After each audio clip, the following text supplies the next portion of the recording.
What's up, guys? This is Coach Grant with First Down Training, and welcome to another episode of our First Down Training show. Today, we're going to be talking about some things that you might not know about high school football. So we're going to be talking about how high schools actually recruit players that are at other high schools. Even 7th and 8th grade athletes are going to be talking about how private schools are actually paying players and their parents. It's kind of crazy, you guys, but we're going to get into all of that today. And then we're going to be breaking down some current events. We're obviously going to talk about the NFL draft, Shedeur Sanders, obviously the big headline of the draft, falling to the 5th round. So we're going to be talking about that and some things about the awkward interview Bill Belichick had with, I want to say it was CBS, and his girlfriend was there. So we're going to get into that, answer some of your guys' questions from previous episodes. So I appreciate you guys tuning in. All right, guys. So I've been involved with high school sports for a decently long time, probably about like 6 or 7 years. I've been training high school athletes, college athletes, youth athletes, and you hear a lot of stuff. You see a lot of stuff. You hear a lot of stuff that are rumors, and then there are things that you hear that you could confirm are actually true. So we're going to be talking about some things today that you may not know about high school sports, and it's kind of like maybe the dark side of high school football, and just some things that I feel really need to change if we want to honestly prepare these young men for college, for the real world, because ultimately that's the end of that's the end game, right? You want to prepare these young men for life. It's not just about winning the freaking high school like Division 2, 3, 1 state championship. Like, we want to create men that are going to have success in the real world. And that's honestly what I feel high school sports is about. And obviously setting you guys up for opportunities with maybe a scholarship to a college, what have you. So I think the first thing I want to talk about is the recruiting with different high school football programs. Now, I'm in a big football market, so maybe I'm jaded, but I would assume in every single state this goes on, especially at the bigger, like, kind of private schools or higher ranked schools. But I know in Southern California, which is where I live, the big schools, you know, you got the Mater Days, the St. John Boscos, Orange Lutheran, J. Sarah. There's a league out here called the Trinity League, and they're generally the league that kind of runs the table. It's a private league. It's generally all Catholic schools, Lutheran schools, and they're all very expensive schools, but their football teams are absolutely ridiculous, especially like the Boscos and the Mater Days. Even you guys who aren't in Southern California have definitely heard about those schools because they're always in the top 5 in the country, sometimes top 1 and 2, those two schools. So how are they able to do it year in and year out? So it's a few things, right? So number one, they start recruiting athletes extremely early, like 7th and 8th grade. So I've trained kids that, you know, play for certain tackle teams out here in Southern California that are in that 7th, 8th grade, and they're trying to decide, like, hey, what schools do I go to? And their parents will literally talk to me about how they're getting phone calls from high schools, like high school coaches calling like 7th and 8th grade parents, being like, hey, we come to our school, we'll get the tuition lowered, you won't have to pay full tuition. And again, that's number one, like, you can't give athletic scholarships in high school. That's ridiculous. But if the kid has good grades, they find a way to be able to pay for it, etc. So I just want to tell you that that is something that definitely goes on. And I say this because I want you guys to be better prepared. If you're a 7th grader or an 8th grader watching this, or you're a parent watching this, and you're going into a high school situation where maybe you haven't communicated with the head coach, maybe you just plan on going to the school, and then your kid's going to go in there and play. And if it's a big football school, I probably can guarantee you that there's some element of recruiting going on. So you need to understand that going in, especially if you're at a position where it's only like one guy can play. So that's for the quarterbacks of this video. Like, if you're a quarterback, there can only be one. And on the freshman team, you're the guy if you want to start on varsity, right? There can't be 2 quarterbacks. Very rare that a team will split guys. So I would anticipate it if you're going to one of these bigger schools or want to go to one of these bigger schools, anticipate that they are doing some type of recruiting, and there's some type of recruiting going on at that youth level. Even at the youth level, that's what these guys do. That's ultimately how they make their living, if you will. So, like, perfect example is I train a kid who lives in Las Vegas, right? And he wants to go to Mater Day. And he's definitely good enough to play at Mater Day, super talented. He'll come down to California and train with me maybe once a month, every 2 months. But I've told them extensively, like, hey, you need to understand that Mater Day recruits people not just from Southern California, but they're recruiting people from out of state. So there would be kids from like the middle of Ohio that are highly recruited guys, and then they end up at Mater Day. It's like, oh, how did that happen? What, did they just pick Mater Day out of a hat? No, Mater Day reached out to them, recruited them. Hey, come to our program. And coaches at those big schools will say, oh, well, people just want to come to us because we're the best. Well, how did you get to being the best? Do you know what I mean? Because I feel like at certain high schools, it's not even so much about like building a program. I think it's very rare that certain high schools have that like program element these days. They go out there and recruit, you guys. They're offering kids scholarships. They're saying, hey, we're going to get you exposure. Hey, we're going to get you offers. So just know that going in. Understand that there's going to be competition, and competition is good. I'm not saying to run away from competition, but don't think just because you're going to a school, you're going to cruise, there's going to be no competition. Well, I don't know of anybody. I'll give you a perfect example of myself. I went to one of those bigger schools when I was a freshman in high school, and it was called Servite High School. It's in Anaheim, California. And I showed up, and I knew absolutely nobody. I'd never spoken to the coach, the varsity coaches. I didn't even do a camp with them, nothing. I enrolled in the school, and I wanted to play on the football team. And I was very confident in my game. I thought, you know, I'm probably pretty decent. Like, I'm sure I could compete. Like, I wasn't really necessarily worried about it.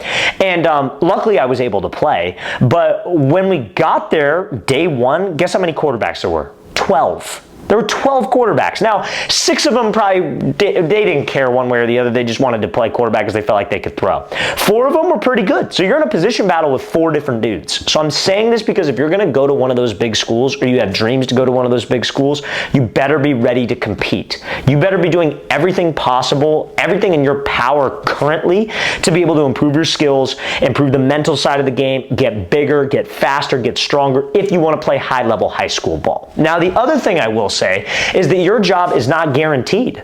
That's the next thing about high school football, is that these coaches don't just recruit at the freshman level because they're trying to build like a pipeline. They will recruit dudes when they are sophomores, juniors, seniors to try to get guys to transfer to their schools, especially the private schools. I don't know necessarily how it works where you live, but I know where I live, there's a rule that like if you were, so like let's say the school that I finished at, because I transferred out of that school because I didn't see myself playing until my senior year, so I was like, I'm going to go transfer someplace where I could play early, and it was a public school. And if you transfer to a public school and you want to play on varsity, but you don't move, and the reason why I say move in quotes, we'll talk about that in a second, but if you don't move, you have to sit out 5 games. Some states I've heard that it's a whole season. Some states I've heard that it's 6 games. So it's not like you could just go like transfer public school to public school and just, you know, go wherever you want and play. You have to sit out. You pay a fine unless you move. And that's why a lot of schools will use fake addresses, and we'll get to that in a second. But that's why these private schools do that, because they can recruit a kid at a public school and say, hey, come to our private school. You won't have to sit out. If you come to our private school, you'll play, etc. So your job is never guaranteed. And the thing is that high school football is turning more into college football in that sense. College football, the great part, like everybody loves to complain about like coaching politics, right? Like, oh, it's daddy ball, this coach has it out for me, etc.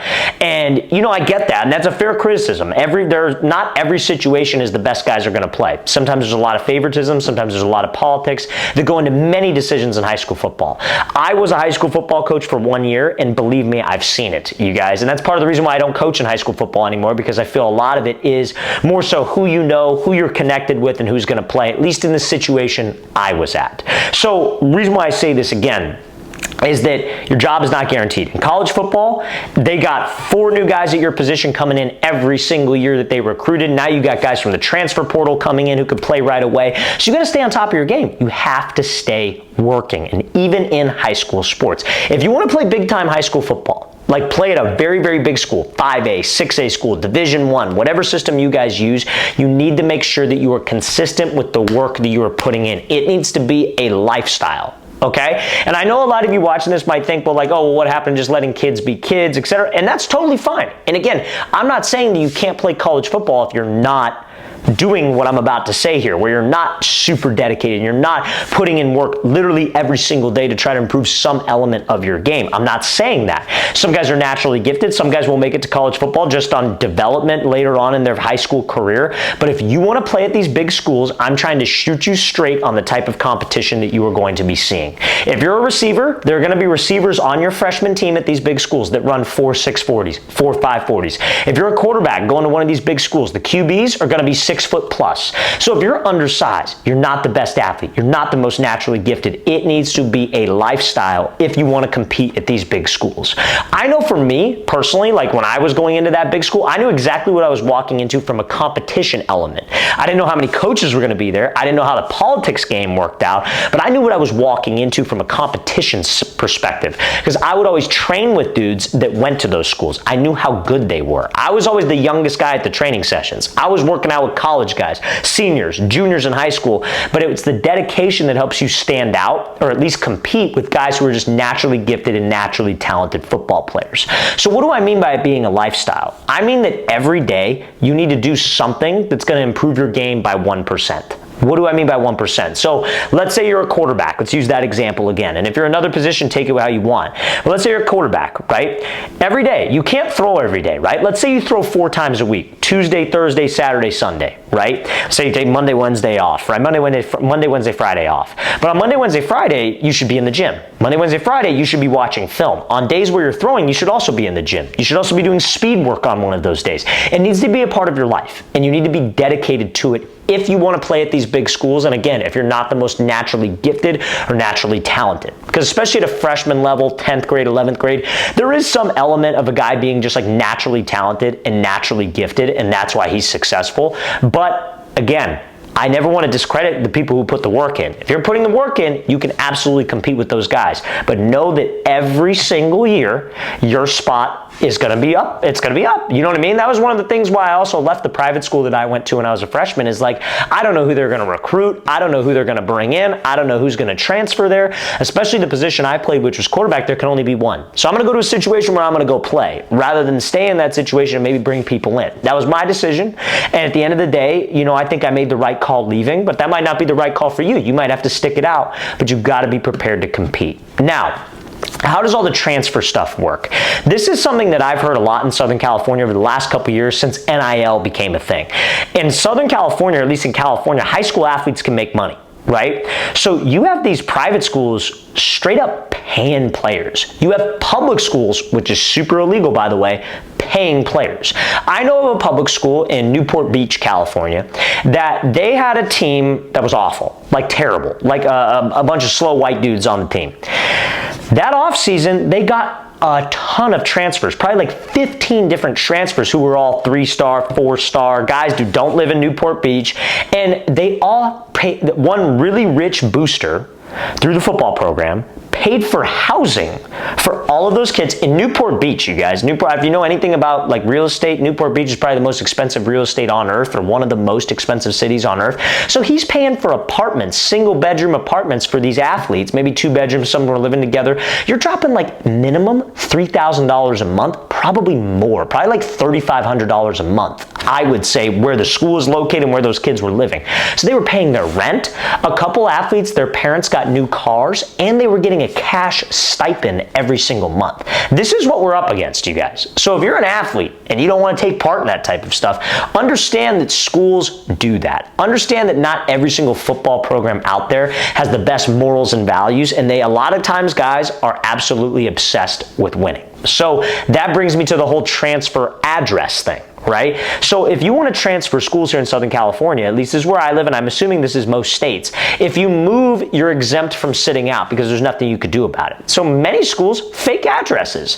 It's like in Friday Night Lights. I don't know if you guys have ever seen that show or that movie. I can't remember if it was the show or the movie, but where they had like an athlete's house. Like this is like, oh, this is the address that he's staying at. And it was just like an abandoned lot of land. It's like, that goes on. Like maybe not abandoned lots of land, because you don't find a lot of that in Southern California, but guys will fake addresses, man. They will fake moving. They will say, oh, I live at this address, I live at that address, and it's in the district, but they don't actually live there. And the school district has so many people to look after, so many people to do, so many things to do, that they don't have the time to go check each individual athlete's address. So they fake it, they get away around it, and then they're playing on Fridays. And as long as the football team's winning, nobody looks 2 ways. So you just got to understand, these are the elements surrounding high school football. These are the things that you need to understand when getting into it. It's like, what's a good example of it? Like, let's say you're like, okay, let's say, for example, you're about to get into a fight with somebody, right? Everybody understands fighting, right? But you don't know, like, the different element. Like, you don't know that that guy can do jiu-jitsu. You don't know that he can do, like, he's really good at Muay Thai or whatever. You think he's just a boxer, so you go in and then he takes you down and he submits you. It's like, I didn't know that was coming. You're going into high school football, you need to know what is coming. You need to know the different things to expect so you can be prepared for it. So when it happens, you're not surprised, and you're putting in the work and you're putting in the effort to make sure, I don't care who transfers in, I don't care who they recruit, I'm going to be the guy because I've done the work and I'm a good football player. And at the end of the day, that's what I believe you should focus on. You shouldn't chase the early recruiting offers. You shouldn't chase the, oh, well, how much money are you going to give me? Are you going to give me this scholarship? If you're in that position, great, but you shouldn't chase those things. You need to focus on the work and keep the main thing, which is improving your skills. So I hope this was able to clear up some questions maybe you guys have about high school football, things that you didn't know, because you need to be prepared for that. Okay, you guys? So fellas, before we get into some current events, talking about the draft, talking about Shedeur Sanders, if you're a QB or wide receiver watching this video, we are going to be traveling out to 5 more cities across the entire U.S. this offseason for 2-day-long QB and wide receiver training camps. So guys, if you go to the very first link in the description below, that is where you can sign up for one of our camps. Our next camp, guys, is going to be in Houston, Texas. That camp is completely sold out. Then we'll be heading out to Boston, Massachusetts. We do have availability there. Then we'll be heading out to Columbus, Ohio. That camp is completely sold out as well. Then our last 2 camps will be in Boise, Idaho, and the last one will be in Los Angeles, California. We have available spots in Boise, LA, and in Boston, you guys, but those camps will sell out probably within the next 7 days. So we will have no more availability. So fellas, if you're interested, you want to attend, go to that very first link in the description below. We'd love to have you there. So let's get into some current events now. So current event number 1, why Cleveland Browns drafted Shedeur Sanders and what's next. So I don't know how you guys all feel about the whole Shedeur Sanders thing. Me personally, what I'm hearing, and these are like things that I've read on Twitter, things that I've looked into when researching this, is that the NFL owners didn't really necessarily like Shedeur's like flashiness and kind of his like attitude, if you will. Say what you want. We had a camp last weekend in New Jersey during the draft, right? So the draft was Thursday, our camp was Saturday, Sunday, and Shedeur hadn't been taken yet on Saturday morning, so we were all talking about it, and there are a lot of guys on the field, like quarterbacks, who were like, man, I can't stand Shedeur, he's so cocky, so this, he's so that. So that's kind of the aura that he gives off, is that he's a little bit arrogant, maybe he's a little bit spoiled. That's what he gives off. I'm not saying that's who he is. I personally don't think that's who he is, because when you look at who Deion Sanders is as a person, the stuff that he talks about publicly, the religious stuff that he talks about publicly, yeah, he's a little flashy, but I truly feel he's a good man, and I feel like if you're a good man, you're going to raise a good young man well. You know what I mean? You're going to raise your sons well, because that is a reflection on you, and that's a reflection on just like who you are as a person. So at the end of the day, Shedeur's a grown up and he can make his own decisions, but I just don't believe that's who he is on a deeper level. But the reason why he fell is I think the owners were like, man, we don't like this. Take him off your board. We're not taking that guy. We're not taking that guy. Everybody has to answer to somebody. You know what I mean? So it's like, you could be getting recruited to go to a college, and the receiver coach might love you, but if the head coach hates you, then it's like, don't matter if the receiver coach likes you. So the GM might love you, but if the owner's like, nah, don't pick him, what are you going to do? You'll get fired. You know what I'm saying? And then you can't provide for your family. So it's one of those things where it's like, it's a tough call. I like him at the Browns, to be quite frank with you. The Browns, it doesn't make sense to me, because, I mean, what do you have? You have Deshaun Watson. You drafted Dylan Gabriel ahead of Shedeur, and then you drafted Shedeur. And I thought Shedeur was head and shoulders better than Dylan Gabriel. On this show before, I've said that I would take Shedeur over Cam Ward, and Cam Ward went number 1 overall.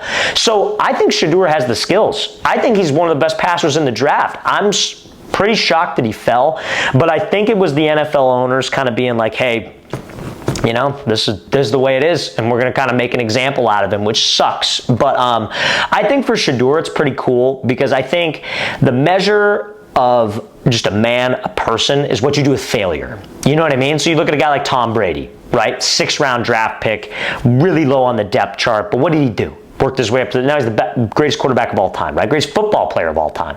So I think Shedeur has a very, very interesting opportunity here. And I think Shedeur, hopefully, is pissed off. Hopefully has a major chip on his shoulder and shows up and is like, I'm going to be the guy. And I think that would be really cool to see. I think that'd be awesome to see. And I hope that he does that. I hope that this doesn't like hit his confidence a little bit, discourage him. He's pissed off, he's bitter, because I really think that that's only going to make his play worse. And at the end of the day, when you're in the NFL, guys, especially when you're a new quarterback, it's a lot. Like, a good watch would be watching the podcast that Shannon Sharp had with Johnny Manziel. And Johnny Manziel talks about like the stuff that he had to learn and things that he had to do when he first entered the league from a college system. And it's a lot, man. It's tough, especially in Cleveland. Not, the greatest place to live, I would assume. But, I personally like Ohio, but I know a lot of people probably wouldn't because it's not like, there's not a million things to do like if you were playing in Miami or you were playing in LA, right? So I hope Shedeur makes the most out of the opportunity. I hope he takes it as a challenge, and I hope he really thrives and he just stays focused, and his main mission is just prove everybody wrong and shut everybody up who had questions about his attitude and questions about who he was. I think it's a really interesting opportunity for him, but the true measure of like a man, what you do with failure. And he failed majorly, publicly, embarrassingly, got the fake phone call from like the Falcons D coordinator's son. Like, that's so embarrassing. Everybody sees it. The videos are going viral. Everybody's talking about you. So like that amount of pain, that amount of embarrassment, that can break a lot of people, or that can make a lot of people rise above it. So the true measure of somebody is what they do with failure, and I think that'd be pretty cool to see Shedeur do that. So I'm rooting for him, man. It sucks that he fell, but we'll see how things go. Now, next current event that I want to talk about, this one's kind of funny. Bill Belichick and his girlfriend are somehow being undercover. Bill Belichick's interview on CBS only reinforced the idea that his relationship with Jordan Hudson is both personal and professional. I'm going to give you some advice right now for the guys watching this. Keep your girlfriends, keep your wives out of the business. That's all I'm going to say. I just think that it causes a lot of problems. I'm just going to be real with you.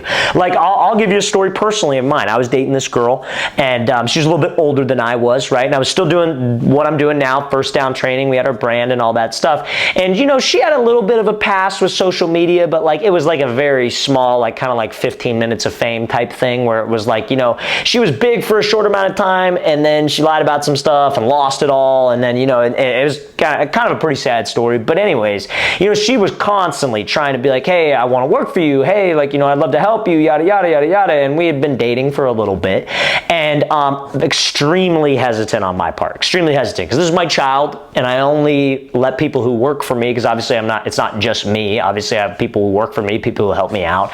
And I was very hesitant. I'm like, man, this is not good. This is not good, because I work every day. 7 days a week, because this is what I love to do, right? So the thing is, if you're in a relationship with somebody and you live with them and you're dating them, and then you go to your job, which is usually a part where you're spending time away from them, but they're also there, and then maybe you're in an argument, and then you go to work, and then that argument carries over, and it's just bad. It's just not a good situation, you guys. And that situation did not end well for me. It was a lot of threats of, different lawsuits. Like, oh, I'm going to sue you for this, I'm going to sue you for that. So your hands are tied, right? Where it's like, well, I want to break up with this person, but now she works for me. So if I break up with her, then I can't necessarily like fire her, because maybe that's like wrongful termination, especially in California, right? So there's a lot of questions that arise. Luckily, I got out of that situation unscathed, right? Thank God. But it could have gone very, very south. And that's where I learned that lesson, that I don't care how much I care about somebody or like somebody or love somebody. I am not going to let them be a part of my business, because I want to keep my personal life and my business completely separate. I don't want them to intermingle, because if one thing goes bad, then both things go bad, right? So I feel like Bill, the reason why I give that whole long spiel of a life lesson there is I think Bill Belichick is in that situation. I think, he's dating a younger girl. She's attractive, much younger than him. It's a little weird, if I'm being completely honest. And I feel like she's running the show, because if you look at like the behind the scenes of this interview, I don't know if you guys have watched this interview. It's kind of, it's a little bit like, it's kind of sad in a way. I feel bad for Bill, but at the same time, he's a guy, right? So, but I feel like they asked him like, well, how did you guys meet?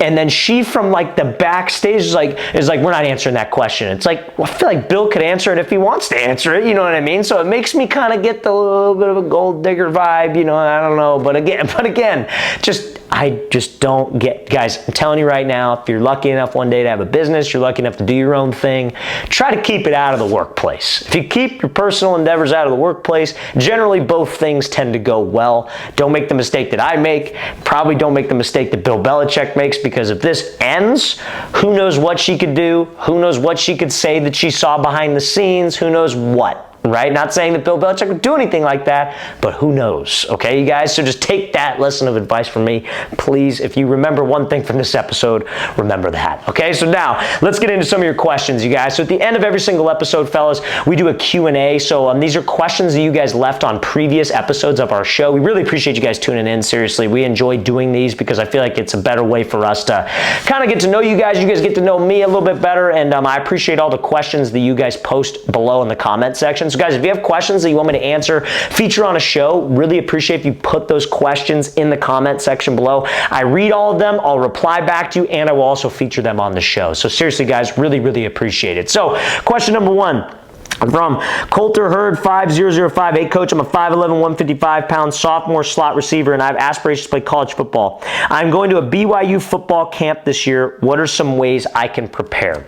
So for a college camp, there are a few things that you can expect. Number 1, expect combine stuff. So you're going to be doing the 40-yard dash, the pro shuttle, probably some type of vertical jump or a broad jump. So those are things that you want to work on in the offseason to prep. You want to work on your 40 start. You want to do a couple runs of the pro shuttle, get your technique down, and obviously train a lot of explosive stuff to help with those vertical jumps. Then after the combine stuff, you'll go into position drills. At position drills, it's your standard drills, like let's say you're a receiver, it's going to be standard cutting, catching drills, etc. One piece of advice I could recommend to you, dude, is try to focus on being first in every single position drill just so the coaches see you. So you're up first, you sprint from drill to drill, so you're constantly popping up. And then you guys will transition into probably like routes versus air, which will just be like routes on air, quarterbacks throwing to receivers, and then you'll go into competition, which is like one-on-ones, O-line, D-line, one-on-ones, running back, linebacker, and receiver DB. That's your time to shine. So that's where you need to be, is taking as many reps as possible. So if you can dominate those 3 elements, combine, position drills, and competition type stuff,